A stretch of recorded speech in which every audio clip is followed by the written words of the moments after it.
Hello, and welcome to the highly anticipated first episode of Beauty Microwave Podcast. On this channel, we talk about beauty products and procedures that are going to give you some rapid results.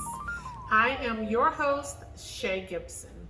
So today, as promised, our first episode is about eyelash serums. So if you use an eyelash serum, all you know is that there are several to choose from on the market, and that when you put them on properly, it grows your lashes. Well, there's a lot of history and a little bit of drama behind eyelash serums and how they actually got started. So I'm going to give you a little bit of history, and then we're going to talk about some of the ingredients, some of the side effects, and hopefully that's going to help you make a better choice, or at least understand what may be happening to your lashes, okay?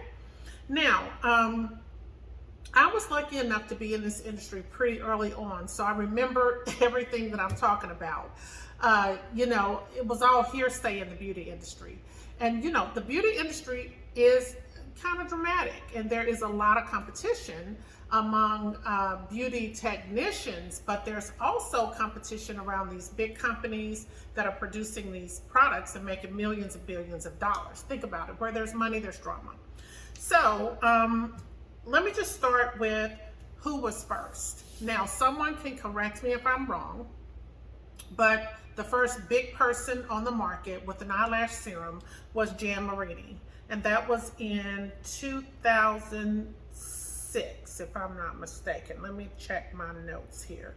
Yes, 2006. Now, she was pulled off the market in 2008, but we're going to get to that. So in 2006, she came out with a product, and it was a lash serum, and it was doing really well for her company. But of course, anytime you have a product that's doing well, someone's going to come behind you and try to create something and make that money as well, or create a better product, a different product, or even the same product. So in the same year, we had a person come out. His name is Dr. Michael Birkenhoff, and he started Revitalash. So this is the original Revitalash. I don't know where they are today. I'm talking 2006. So his wife had cancer, and he developed this product for her to help her feel beautiful and better, something to grow her lashes. So that was the story behind the original Revitalash, and everybody flocked to that because we all love a story. Meanwhile, Jan Marini is over here getting jacked up by the FDA, saying, wait a minute, what you have an ingredient in your product that is considered medical, and you're going to have to pull that off the market. So she's ticked off, but she's watching Revitalash, the original Revitalash, over here making all this money. She's like, wait a minute, this is not fair. If you're going to do this to me, you have to do it to them too. So he didn't want any smoke. He was like, okay, I'll just go ahead and pull my product. So the original Revitalash pulled their product and revamped it. So it came off the market for a while, and they reintroduced it, but it was different because they had to take that ingredient out.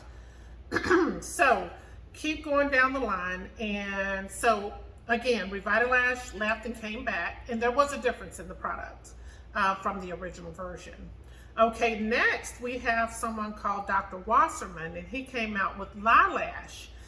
Purified eyelash serum, and I remember that. Eyelash hit the market. You didn't have to have a prescription, and it did really well. I know that there's a version of it that's still on the market. I can't tell you if it's the original or not for the Eyelash.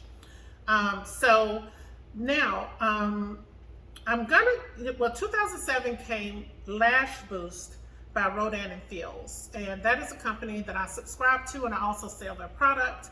So I will put a link in the bio if you're interested in this product, but I am going to be clear about the history of Rodan and Fields as well. But let's go back to Jan Marini. The reason she got pulled is because she had an ingredient, in her formula that was considered medical. Now in 2001, let's go back to 2001, Allergan had a product called Lumigan that was for glaucoma. But one of the side effects is that people were getting eyelash growth. Their lashes were growing really long. So of course they're going to package that up and sold it, and that is what's known as Latisse. So Latisse was actually Lumigan. I remember when people back then at the eye doctor, they would sell the Lumigan in like a little like ampule and give you brushes on the side so you could use that on your lashes to grow them. That's before they packaged it as Latisse. And then of course Latisse came along, they did all these major marketing campaign and just rose to the top. So you still had Jan Marini, I don't know what, she just kind of faded away. I think she did come back with another product eventually. Okay, moving on down the line, let's talk about the ingredients that were the problem for these people. So I did want to mention in regard to Rodan and Fields that they were sued for not disclosing that they had a prostaglandin derived ingredient in their product. Now they denied that this is the case. However, they did settle it out of court. So you can look that up online. Just Google it if you're interested in knowing more. But I did want to pass that information along. So the other product is prostaglandin, and it does go by many different names. There are multiple names out there for that. And that one is allowed in products without being classified as medical. However, it does have some of the same side effects, which can be red eyes, and also the major side effect that people are concerned with is that it can change the color of your iris. So that is the colored part of your eyes. Some people have, with lighter eyes, like blue eyes or green eyes, have reported that their eye color changed. I've heard some people say like little brown spots. I mean, you can look it up. There's different levels of the color change, but that is one of the side effects that people need to know about. So the government, even though that one is legal, they don't want people to produce products and not let people know that that legalized version is in the product, because it still comes with the same side effects as the medical ingredient, which is the same ingredient that is in Lumigan, which is now Latisse, the one for the eyelashes. So that's some of the controversy that was around it in the beginning. So now that we're all clear about that product, we know what can go in the lash serum and what can't. Let's talk about the lash growth cycle. So there are 3 stages of lash growth. The first stage is the anagen stage, and that's the growth phase. The second stage is the catagen stage, and that's the transition phase. The last stage, and the third stage, is telogen, and that is the resting phase. So the one that we really want to focus on is the anagen phase, because that's the growth phase, and that is what this product affects. So when you use these products with the ingredients that we just discussed, it helps to extend the anagen phase of your lashes, which means your lashes are going to stay in longer and that growth phase is extended. So after a while, you start to see growth. That typically happens in 4 to 6 weeks that you can start noticing growth, but they want you to give it a full 2 months before you really see massive growth. Once you are using this product consistently, and that is every day, you can use it at day or night, but just every day, then you will, at that 2-month mark, you should start seeing really nice lashes. Now, once you get the lashes to the length and fullness that you want them to be, you can pull back on the product and start using it 2 or 3 times a week. This is what I tell my customers for maintenance. Okay. So now let's talk about the ones that don't have these products in them. What do they have that can grow your lashes? Well, some of them use a keratin, and most people know that that's a protein naturally found in hair, and it's responsible for strength and structure of the hair. So it just helps to strengthen the lashes, which is going to help them grow. Not as much as these other products, but it can still work. Another thing is that you can take supplements. You can ingest these supplements, which is biotin. Everyone typically knows that that helps with hair and nails, so you can get some growth from that. There also is something called sodium hyaluronate, and this is the salt form of hyaluronic acid.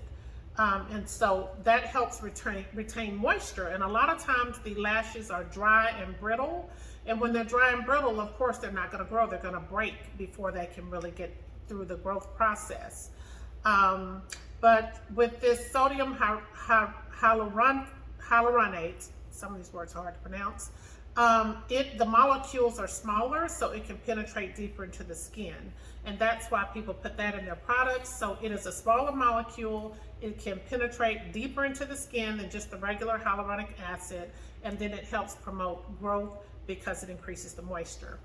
Another one is vitamin B5, which is known for conditioning. A lot of people have that in their ingredient list. And you can also find peptides, which are believed to stimulate hair growth at the follicle. So that is called a follicle booster when an eyelash serum has a peptide in it.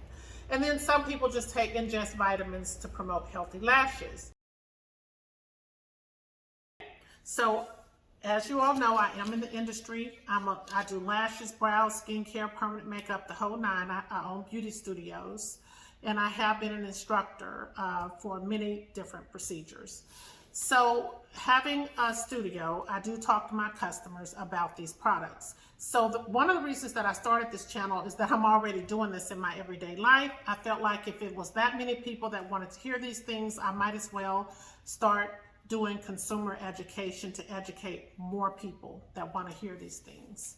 So being consistent for the eyelash serum is key, especially when you're trying to get going with the product.